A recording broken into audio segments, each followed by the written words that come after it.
Welcome, everyone.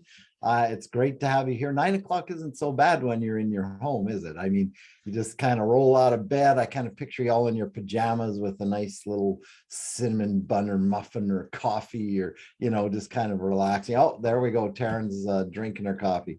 So this is practical strategies for struggling students, and we all have struggling students, heavens knows. My name is Danny Bateman, and I've had lots of time in the classroom, 35 years, I guess, but let me share with you what I have found really works. I have 31 really great strategies for struggling students.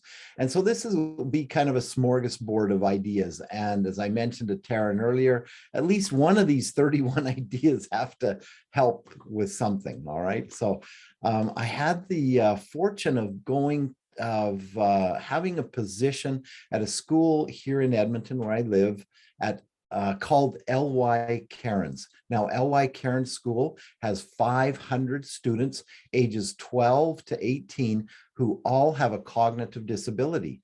So I have a ton of experience at having 14 years of my career at that school, working with students that have cognitive disabilities, all of them, every single one of them. You couldn't get into the school unless you were coded with a cognitive disability.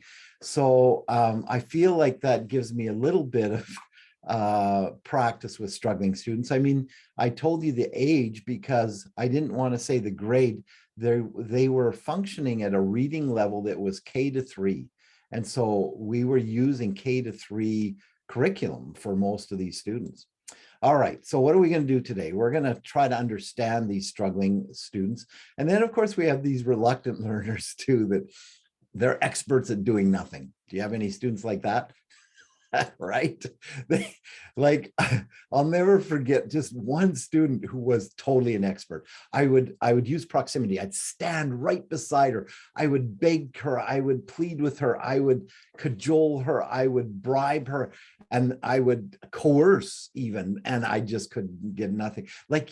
She had to be really good at doing nothing in order to do nothing in front of me. Oops, sorry. And then we'll discover these 31 strategies that I use, all 31 that really engage students, and then consider some effective learning strategies and accommodations that we can kind of use for individuals, right?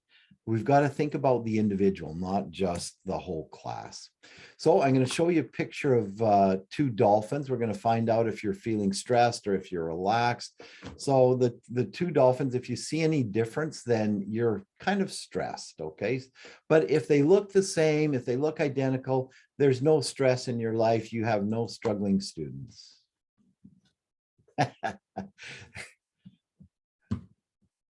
So what's the point here? I'm glad Taryn's just cracking up. But the point is that we all have stress because of struggling students. Do you ever wake up in the middle of the night, and you're like, oh, what am I going to do?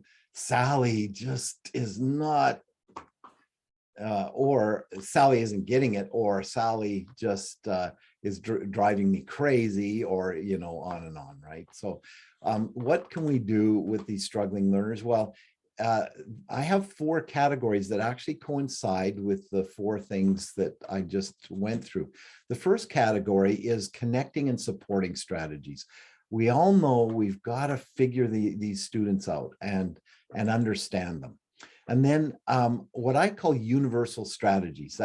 That sounds familiar because of UDL, Universal Design for Learning. And no, you will not have access to these slides. Sorry, better take, I'll tell you the good slides, and you can take a screenshot. If you haven't figured out how to do screenshot yet, then Google it and figure it out. I just can't share the slides. I just don't want to see my presentation showing up at some other, somewhere else. As a matter of fact, I'm doing this presentation at about 6 different conventions this year. So anyway, so as you notice, I'm trying to monitor the chat box, and so is Taryn. So between the two of us, please feel free to contribute in the chat box. Now, these universal strategies, universal design for learning is fabulous. You know, multiple ways of engagement, multiple ways of representation, multiple ways of doing everything. However, I've kind of handpicked the ones that I really like that seem to work universally, and I'll describe that what that means in a few minutes. So then we have these specific accommodations or strategies that just can help individual students. I'll share some of those. And last but not least, some of you are here because of behavior. And when I say classroom management, that's starting to change these days because of COVID.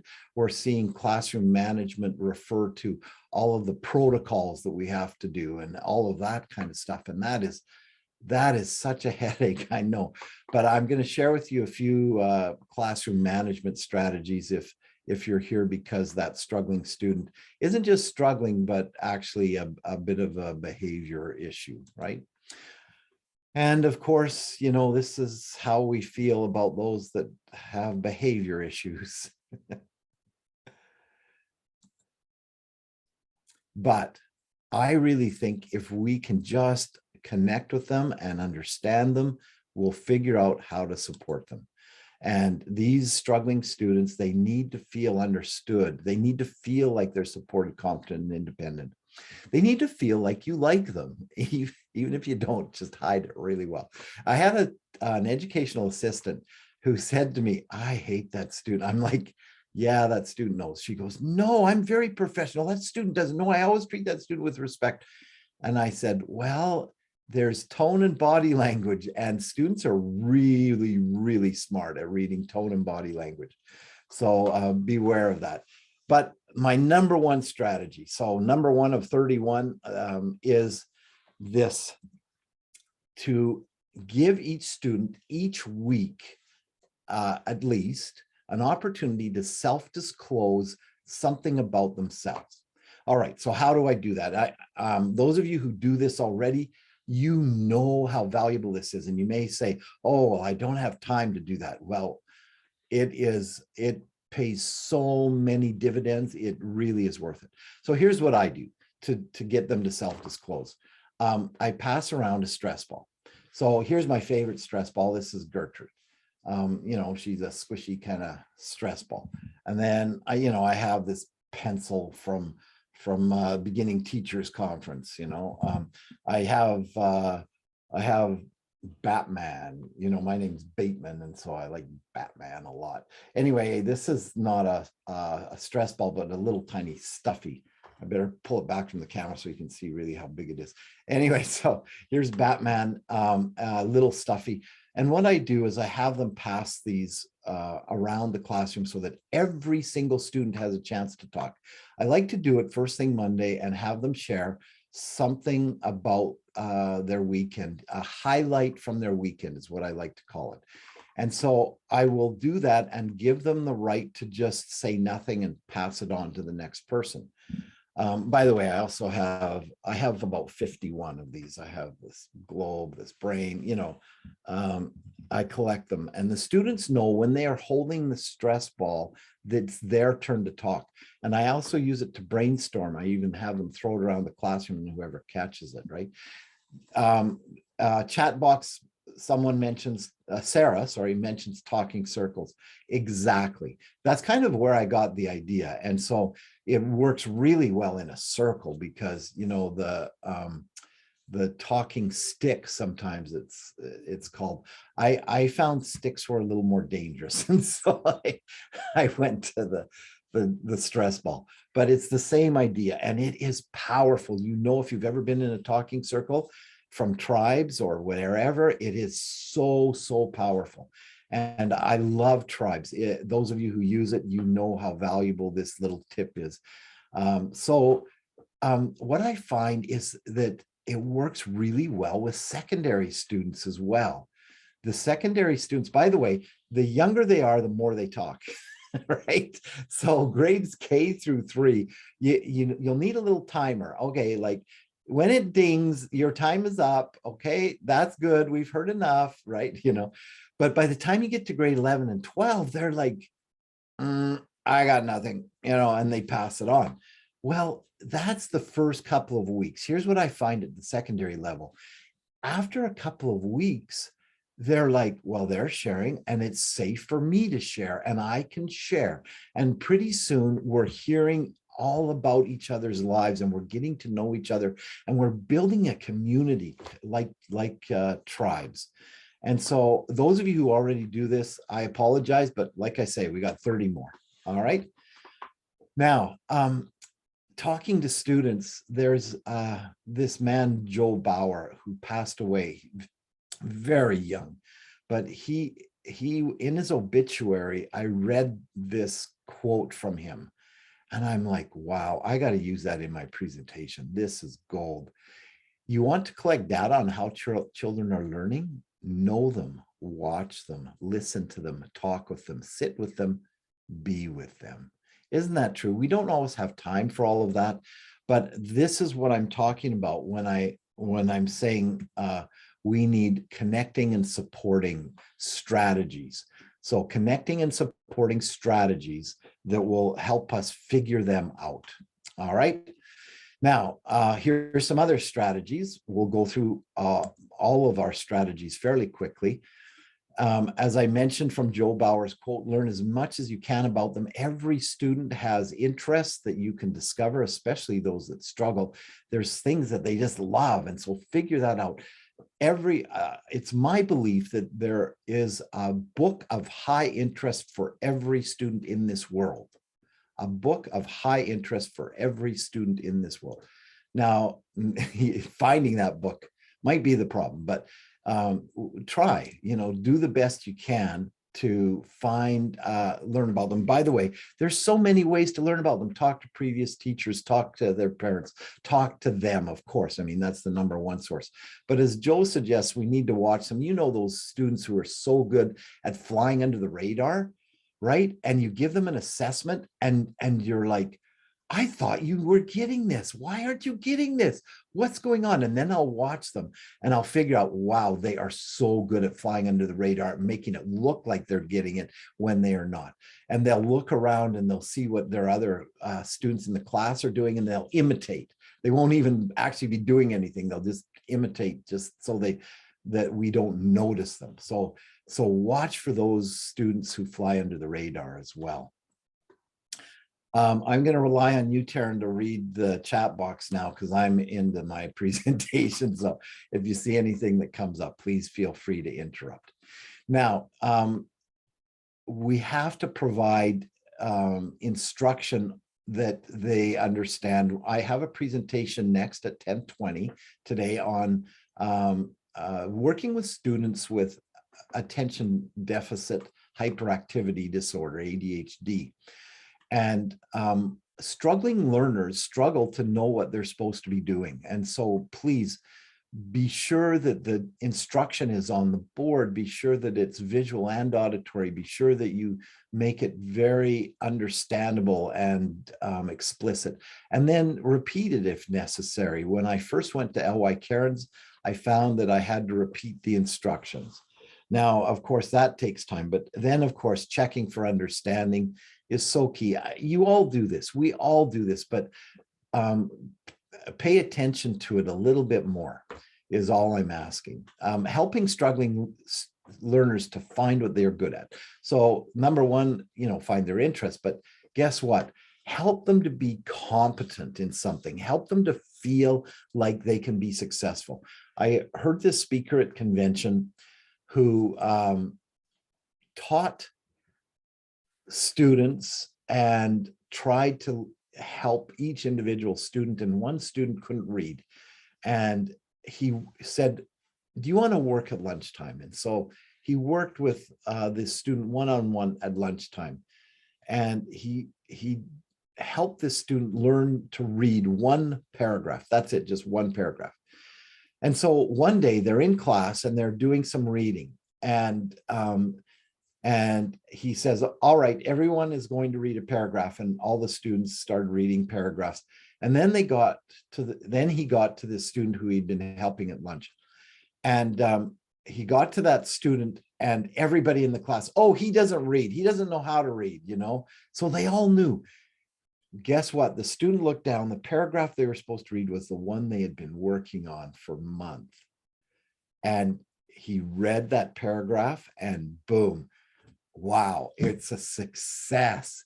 Give these struggling learners some sort of success, any success, and give them lots of choice. That's what we learned from UDL. I highly recommend UDL if you're not familiar with it. Universal Design for Learning is an excellent model for giving lots of choice.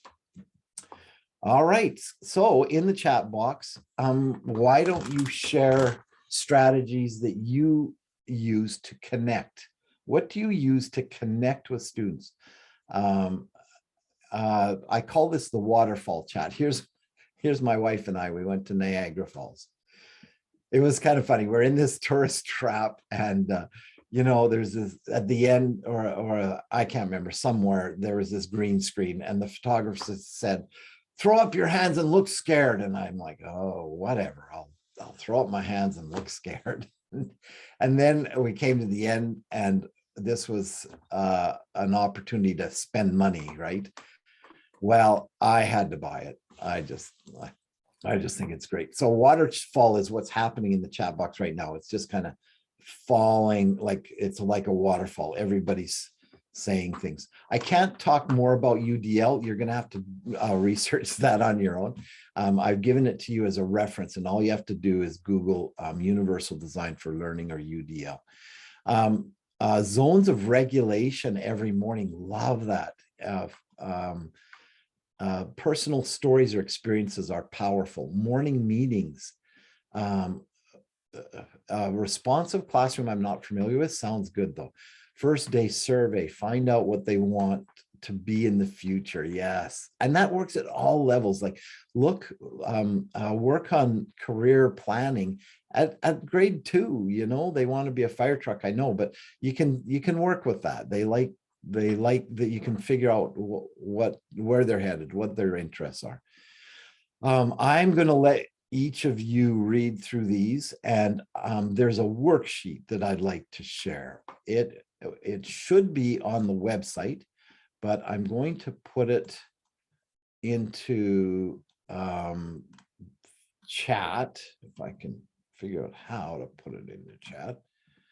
And what you do is click twice on, so I just put the document in the chat, and if you click twice on it, it's a Word document, but you can also open it in Google Docs. And I left it, I didn't give you a PDF so that you could actually write in it. And so you'll see all I have on this worksheet are the categories, the 4 different categories, and a chance for you to write down some things. So look in the chat box, look at this slide that I went through.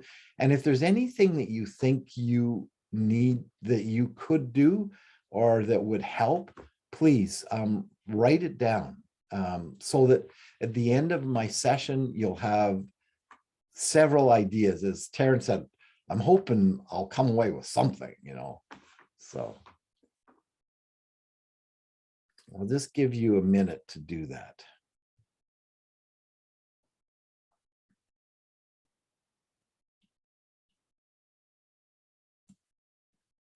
I love the tell me something good, right? There's another way to disclose open-ended questions like that. Check-ins, wellness checks, you know, how are you feeling today? We're seeing all kinds of great ways to get to know and connect with our students.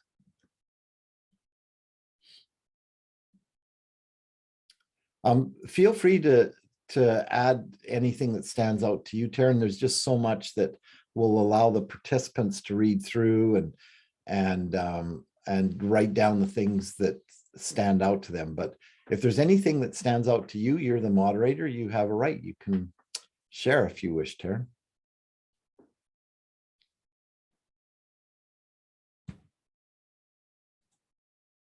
Basic needs, isn't that an interesting comment, right?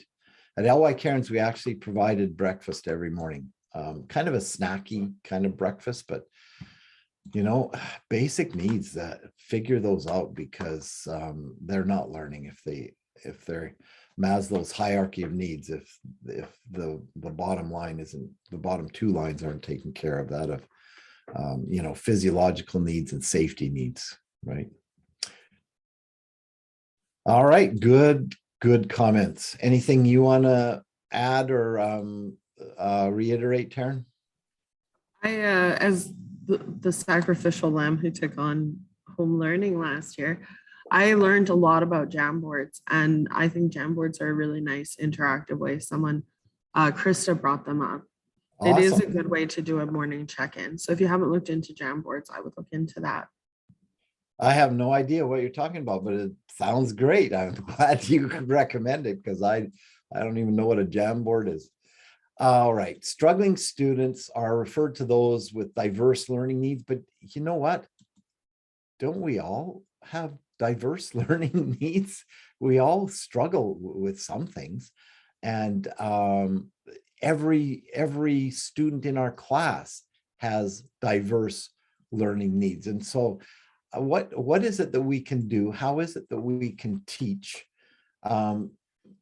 to help students with diverse learning needs? Well, one of the things that I think is important is for us to be able to relate.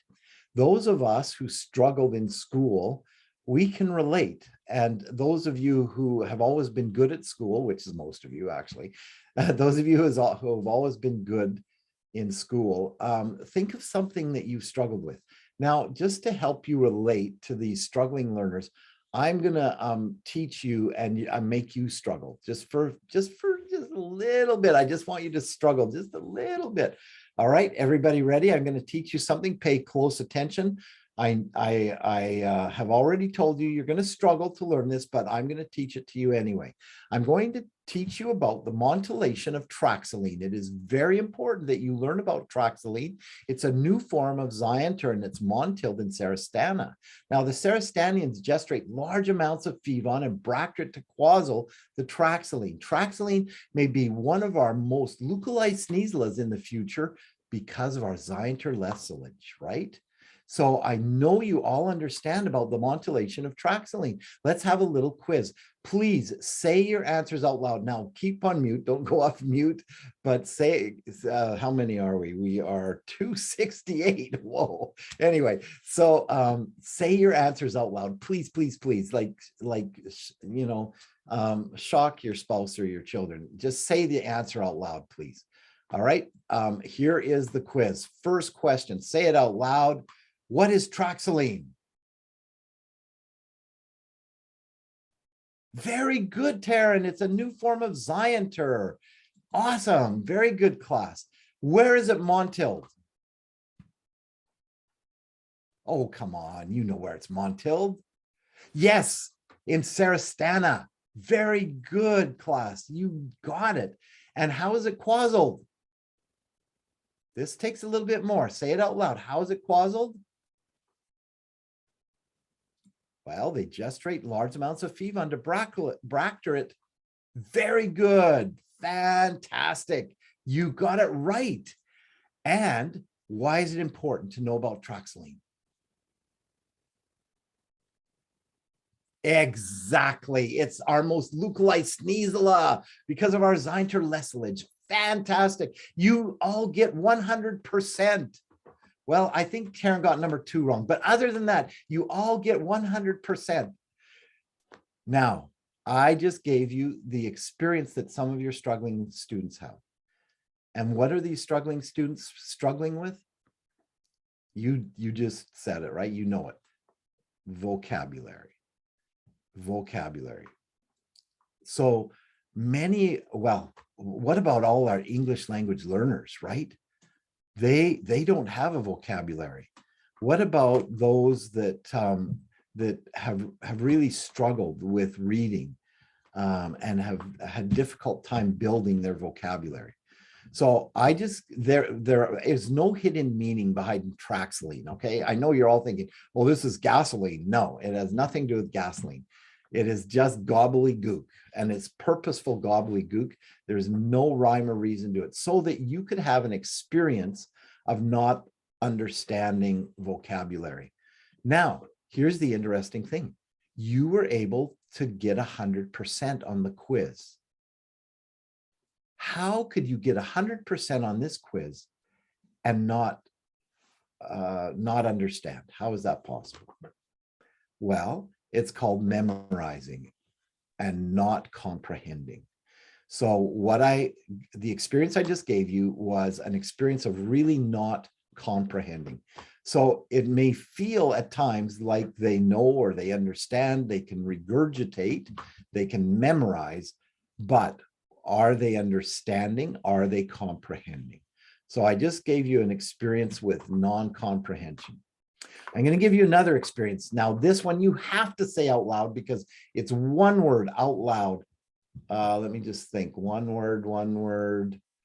Yes, it's all one word. Okay, so every answer is one word. Are you ready? Say it out loud, please. Here we go. What color is this? What color is this? What do cows drink? Who said water? Put up your hand if you said water. Cows drink water.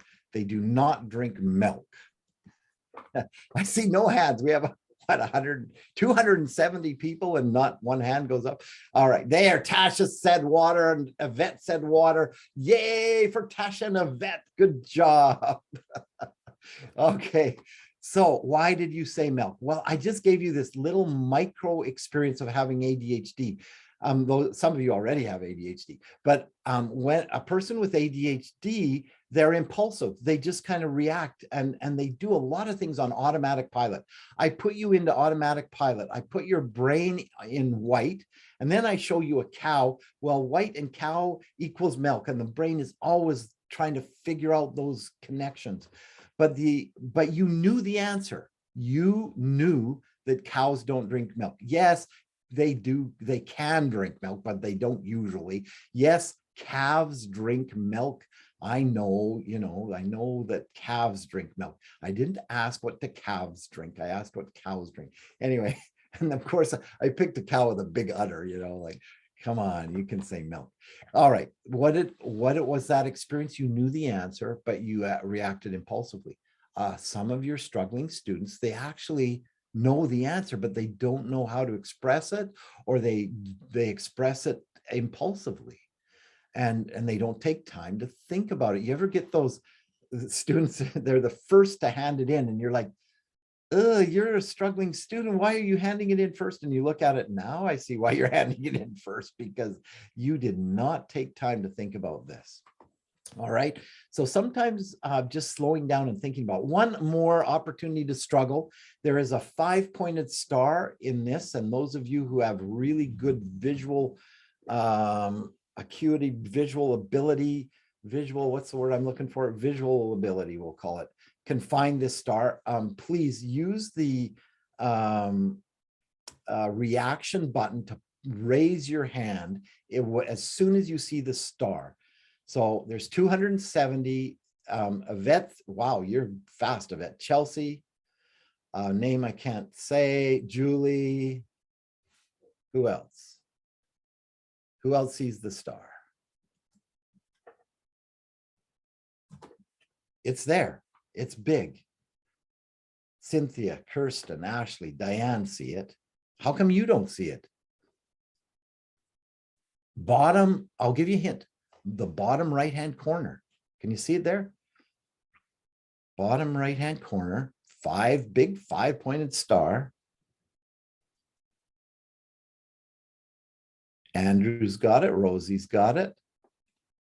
Shannon's got it. April's got it. Keep going. Keep going. Leave your hand raised, please, because it's nice for everybody to see that, 17 out of 270. Is this kind of, okay, Tina, Lauren, Catherine, Vanessa, Tanya, Fern, Brian, Jolene, Ashley, Wendy, congratulations, 30 of you found the star. Good job. All right, now I wanted you to struggle. So those of you who haven't found the star, I just wanted you to have this feeling of, Everybody's seeing it, I'm not. Okay, those of you who found the star, fantastic. You can put your hand down. I'm going to show everyone else where the star is. Remember, I said bottom right-hand corner. There's the top peak of the star, but you have to look at negative space. Here's the right part of the star, the bottom right of the star, the bottom left of the star, the left of the star, the top of the star. And let's go backwards, top of the star, left of the star, left of the star, right of the star, right of the star. Now, if you can't see it after I've shown it to you, that's okay too. You you are like some of your students that struggle to see it. And this is a different kind of skill than the other things that I was testing you on. But I wanted you to have that experience of struggling, right? So I just gave you 3 struggling experiences, but know this, that even though you struggle, even though your students struggle, that everybody is good at something. Everyone is good at something. And I tell my students this all the time. I say, you are better than me at something. I don't know, it's probably a video game, but you are better than me at something. All right, so that's enough about category 1 of connecting with students and understanding them and understanding their struggles.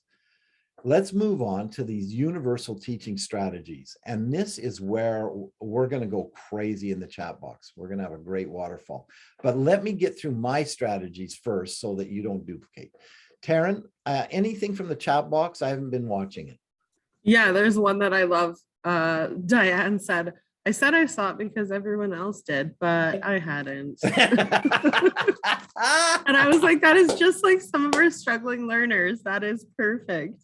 Oh, absolutely. Isn't that perfect? I love it. Thank you very much for admitting that, right? Like, just to admit that is awesome.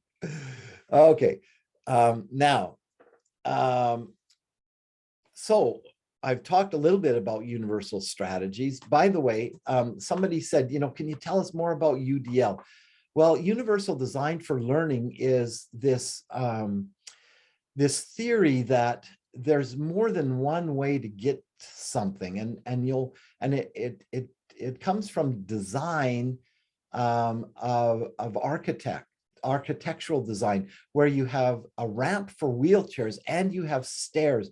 And so you can provide students with both stairs and a ramp, and the students who aren't struggling, they can still use the ramp.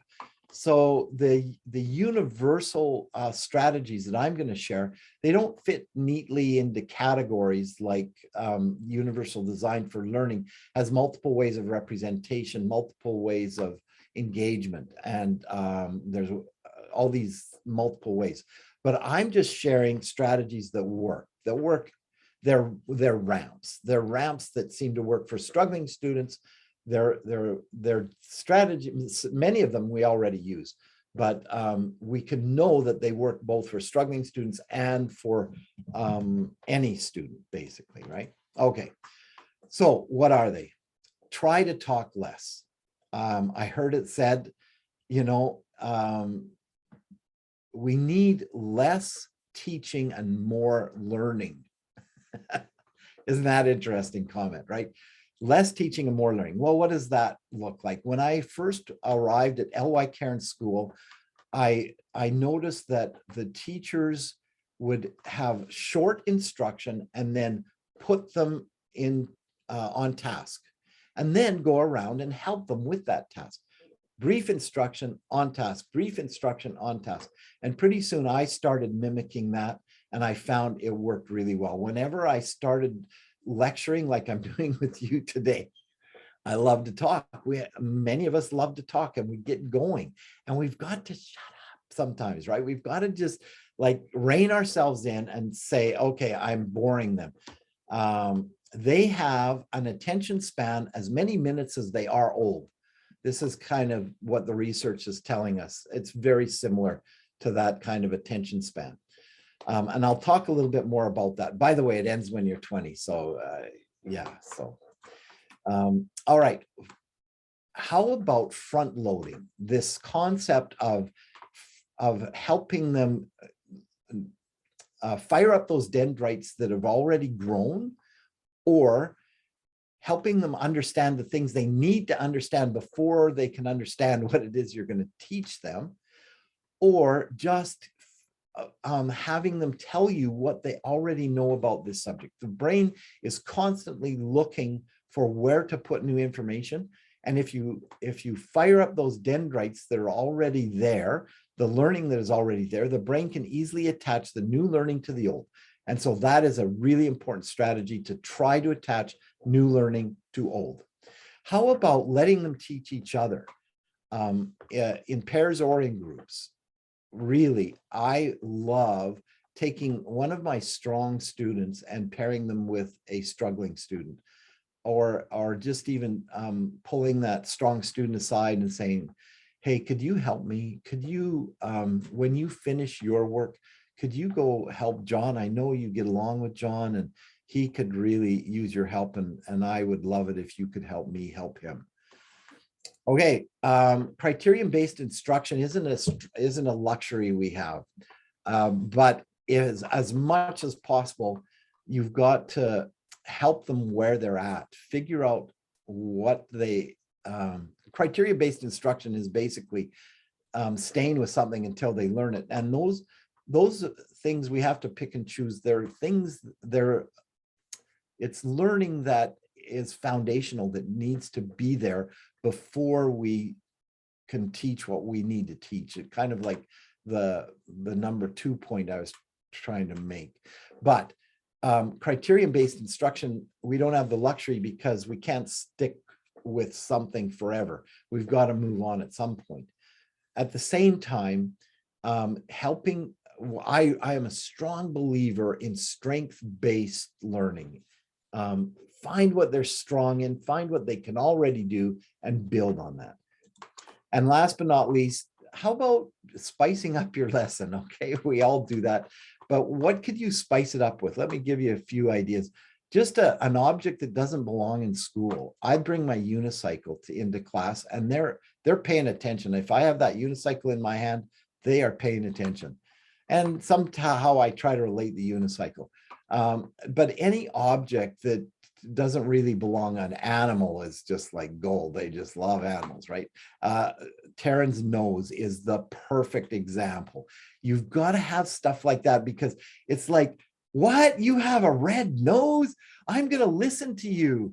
And the brain just wakes up. Anytime we do something like put on that red nose, our brain wakes up. Thank you, Taryn. That was gold. That was marvelous. Anyway, what do? I like to dress up. I have lots of different costumes, and I'll use little prop things like I don't have a red nose like Taryn, but I have these weird glasses, I have hats, all kinds of things. I do have, my favorite costume is my nerd costume. Man, it is so good. Such a great nerd costume.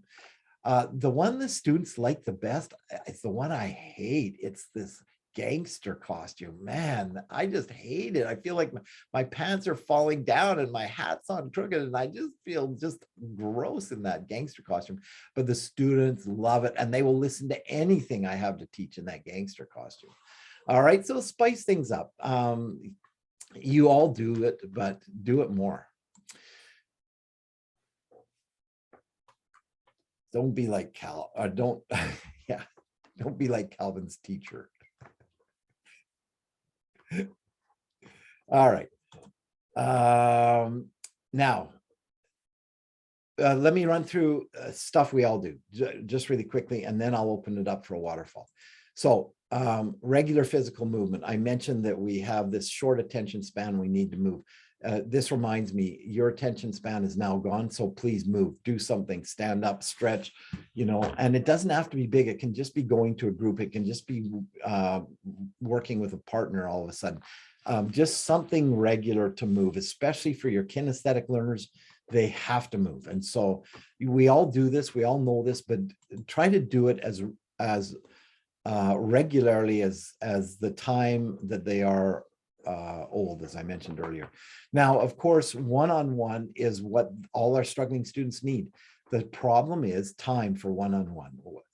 We've got to try to make time and figure out who is it that needs that one-on-one, and go to them and help them. Break the learning into smaller chunks, chunk their learning as small as you can, and they can get like one thing at a time. We all do this. We all brainstorm. We all give one-on-one instruction. But what I'm saying is these are universal things that we could do more of. And so write them down if you feel like you could do more of any of these. Think, Pair, Share is a wonderful universal strategy. Thinking about something, then sharing it with their partner, and then sharing it with the entire class. You'll get fantastic discussions this way. You'll get thoughtful answers this way. You'll get good thinking this way. It's really safe to do Think, Pair, Share, and they have something to share when they pair because they've had time to think about it. Collaborative learning, group work. The key to any kind of group work or cooperative learning or collaborative learning is accountability. It isn't so much the groups they're in, it's accountability. And so what is that? What is accountability? I'm talking about a product that they have to do as a group. I'm talking about an assessment after they do their work as a group. I'm talking about just you giving proximity, or you checking for understanding, or checking for progress in the group. Really, accountability. That is what I have found. Group work is invaluable, but keeping them on task, that is a struggle, especially for secondary. Well, no, I would say all across the board, keeping them on task is tough. Centers is something those of us in secondary can learn from elementary. Secondary is gold. I was a consultant. I was in a classroom every day, a different classroom, looking at a student who was a problem or a difficulty or a struggling student. And while the classrooms that had independent learning centers were so good, and that can be done at a secondary level. It's actually easier to secondary level because they can read their own instructions and write their own write things that they need to. Okay, so we all do all of these, but write it down on that worksheet if you could do a little more. Okay, waterfall time. Taryn, let's you and I both kind of look through the chats, and so we're looking for universal great strategies. Now, what's a disaster, Taryn, in kindergarten? Oh, having students teach each other. Yes, I guess. Yeah. Yeah. And then Kimberly said, yes, same thing in grade 8 and 9. And then Yeah. Shay had mentioned a goalbookapp.com toolkit, which helped give her ideas for UDL. So that sounds like a cool one. Good. Yeah, good resource. Thank you for that. Coming back to teaching each other a disaster. You go to a buffet or a smorgasbord. I like to call it smorgasbord. That's how I grew up. You go to a buffet and you see the fish and the pizza and the chicken wings and there's always fries and chicken strips actually, right? And you're like, that fish, forget it. That looks terrible. Those chicken fingers and fries, they look pretty good. Pizza, I don't think so. So that's the same with all of these things I'm giving you. You're like, no, that's not going to work for me, or that's not going to work at kindergarten or whatever. And so you don't write it down. You don't, like I'm throwing all these things at you, but you're going to use the stuff that you think will work for you and for your classroom. Now, I'm not just throwing them at you, but everybody's contributing here. So please read through these chats and get some ideas to write down that you'd like to try. I'm just going to read through them myself. Taryn, any others? Yeah, Diana Wood said that she has them shout out what they know all at the same time. That's a great way for students to participate in a non-threatening way. That's really interesting. I love it. That is fantastic. It's very safe, and it also gets everyone to participate. Oh, that is really good. And it fires up those dendrites I'm talking about, right? Like find out what they already know about things. Right hand if you get This it, left one. hand if you're still trying to understand. I was just about to say that one. I love that. I Isn't usually that do thumbs great? up, thumbs down in my classroom, but I see the Mm, right versus left in an older yeah. classroom. Awesome.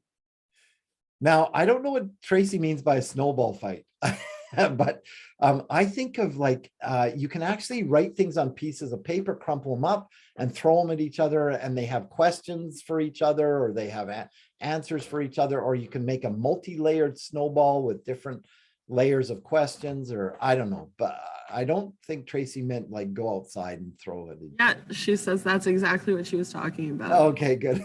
Yeah. Partnered reading.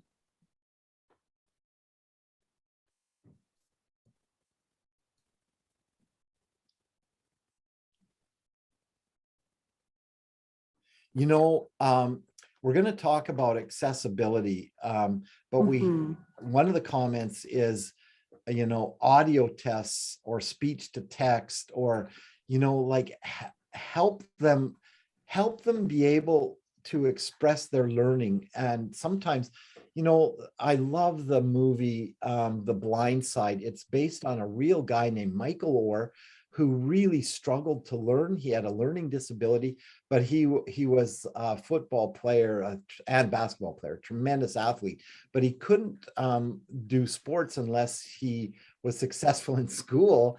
And so the movie depicts teachers walking down the hall with him, asking him the questions on the test and having him tell them verbally, which he could do because his reading skills were poor.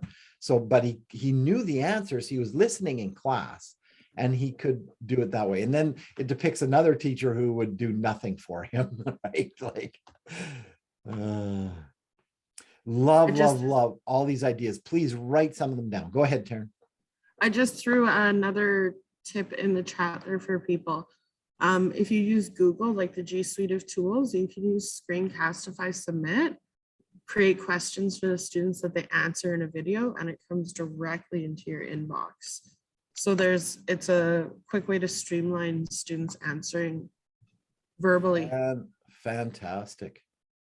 I see lots of these strategies that involve some sort of movement.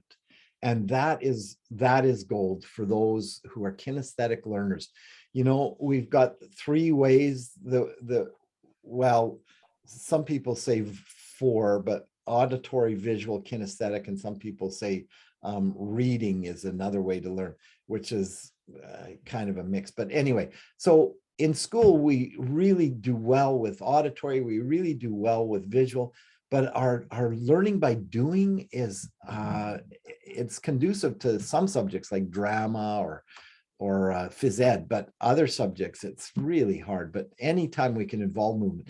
And here's the brain research. You know, there's this cerebellum part of our brain. It's the back of our brain, the kind of the bum of our brain, and it's a totally different structure than our brain. It isn't there isn't 2 halves to it, and the dendrites that grow in the cerebellum, the movement part of the brain, doesn't prune. Those dendrites do not prune. The rest of our brain, it's constantly pruning. If we don't use the dendrites, it goes away. Guess what? Movement does not go away. And here's what they found. They found that the learning in the main part of our brain, the cerebral cortex, that learning there, if the cerebellum is involved, the learning stays, it stays stronger. So even if we can kind of do some sort of movement with what it is we're learning, it can be very powerful. All right, so whoops, sorry. Sometimes if a child can't learn the way that we teach, maybe we should teach the way that they learn.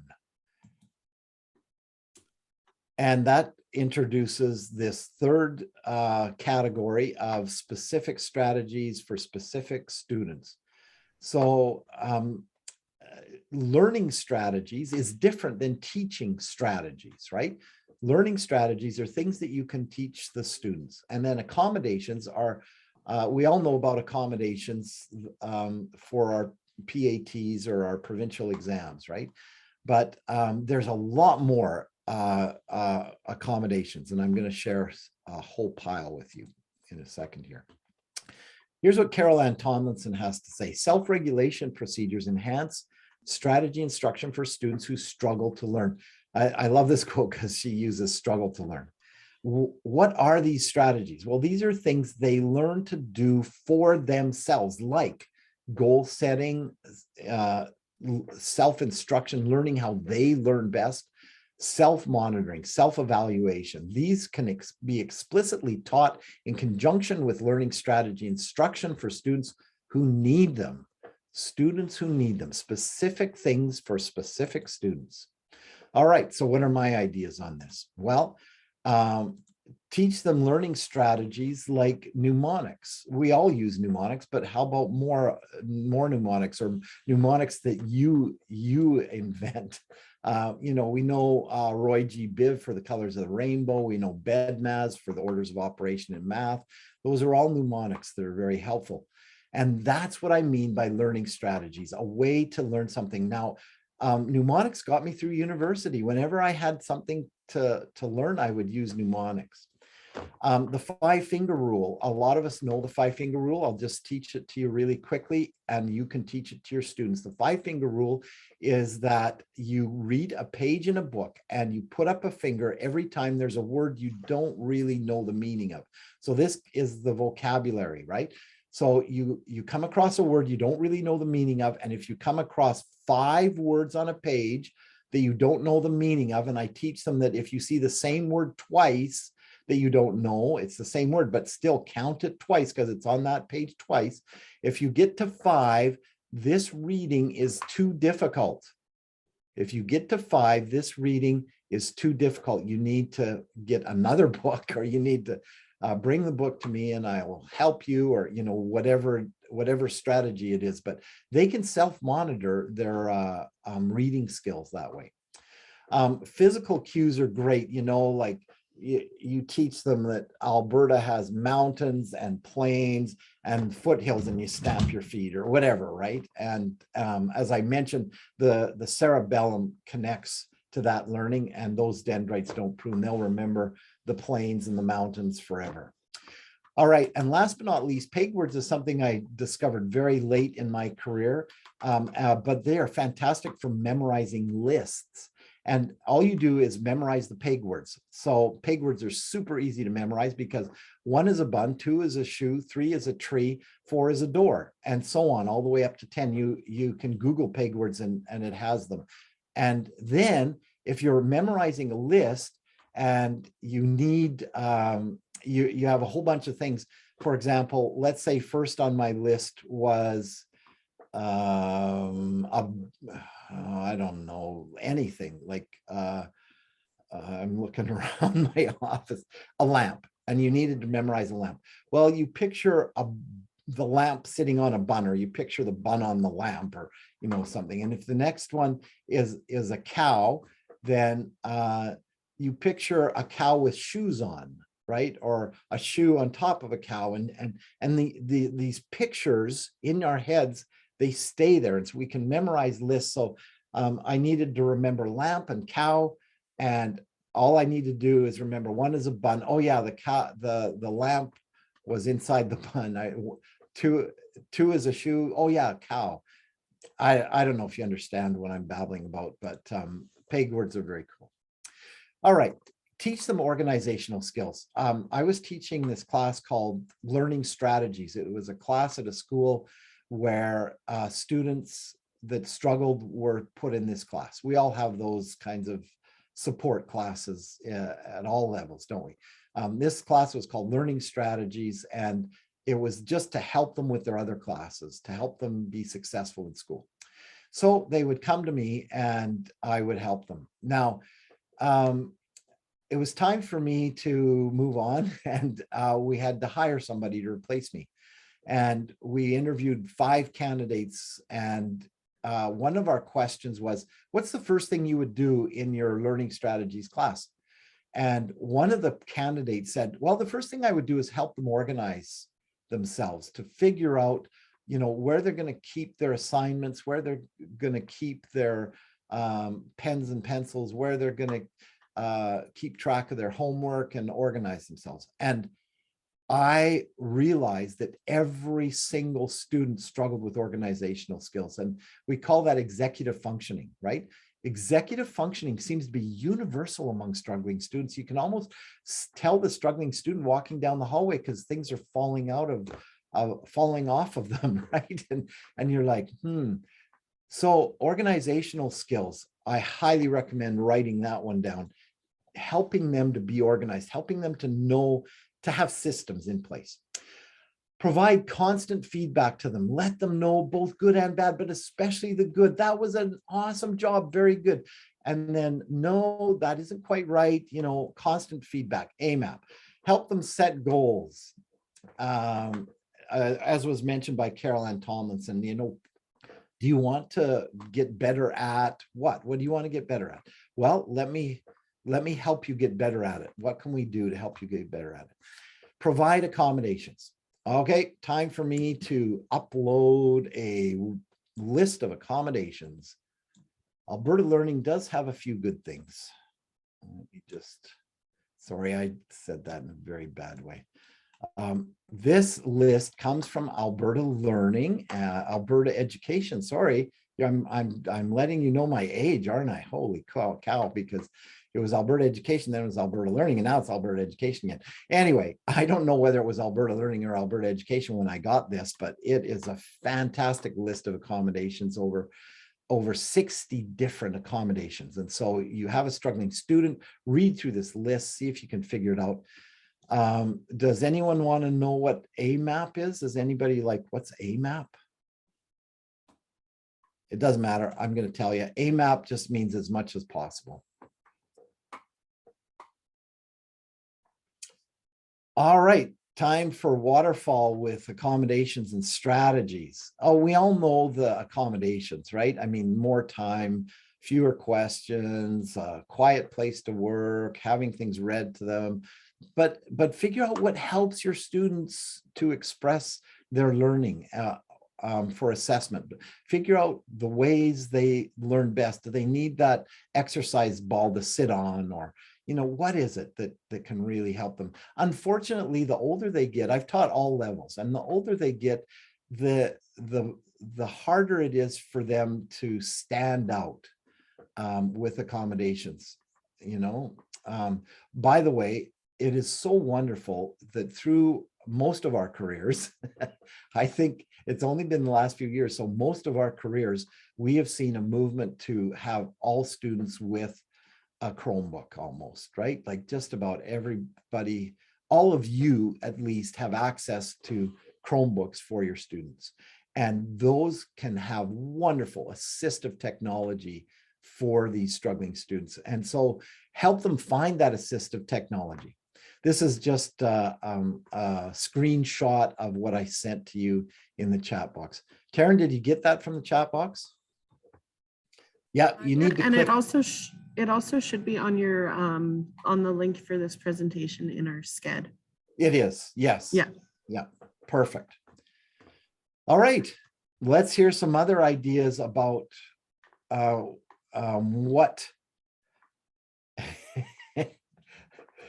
I love some of the banter. Sarah, I'm stealing this, and then Kimberly said, or no. Sarah's, I'm stealing from Sarah. She was talking about using the midline, crossing the midline when she's working with her younger students to help them with their memory. Yes. And it was, I know I've heard of that before, but it's been so long. Well, I think I'll rename this session the stealing session of practical strategies. You're stealing from me, I'm stealing from you, like let's all steal from each other. Let's do this. Isn't this great? Oh, you know what? We're out of time. Isn't that sad? Oh. Yeah. Okay. I haven't done, I wanted to take a little more time like I did get through this last time I did it, another teachers convention, and I got through everything, but we didn't take time with the chats. And I just felt like, oh, we got to take time with these chats and these waterfalls. So what is missing is that I really don't have time for is classroom management. So I'm just going to bomb through it. All right. Here's a great outline of what we were just talking about, that some students, they just need a little bit of help. I got to share this with you because as I was saying, the older they get, the more embarrassed they are to have something different going on. They don't want to be seen as different. They want to be seen as having this accommodation. So I try to normalize it. I try to say, if I treat you the same, if I treat you equally, that would not be fair.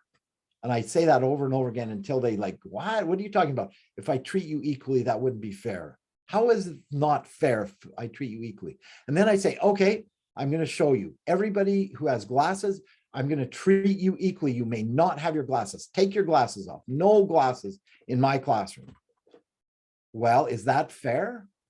No, that's not fair. So just like some people need glasses, some people might need to sit on an exercise ball. Some people might need colored transparency over their reading. Some people might need different things. All right. There's nothing more unequal than the equal treatment of unequal people, right? And so we do need to accommodate. Time is up. I apologize.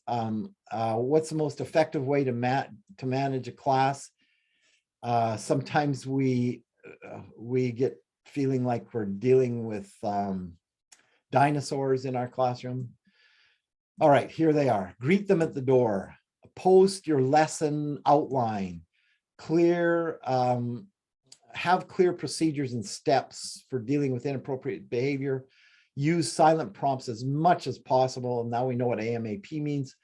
Try to solve problems together with the child. I highly recommend Ross Green's work for collaborative problem solving. Humorous, low-key, non-confrontational approaches. Call parents about something positive, and organizational procedures and strategies. Take a screenshot of this because time's up. Thanks, everybody. Appreciate you coming.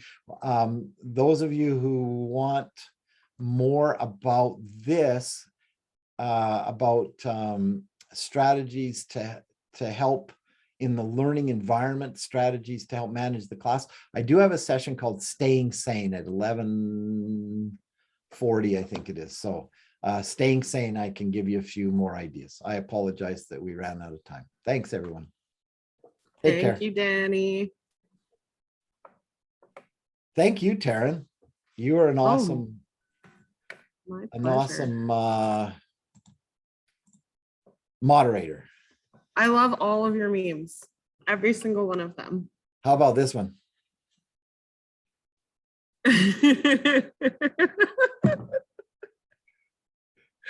That's a good one too. My all-time favorite movie is The Princess Bride. I don't know. Princess Bride. It is just such a great movie. If you haven't seen Elf and the Princess Bride, this doesn't make much sense. But if you've seen those two movies, this is so funny. Mel Brooks is my absolute favorite director of all time. So Did he do this one? Or I'm pretty sure he had something to do with the with Princess Bride. Princess Bride? Yeah. Yeah. Okay, so I think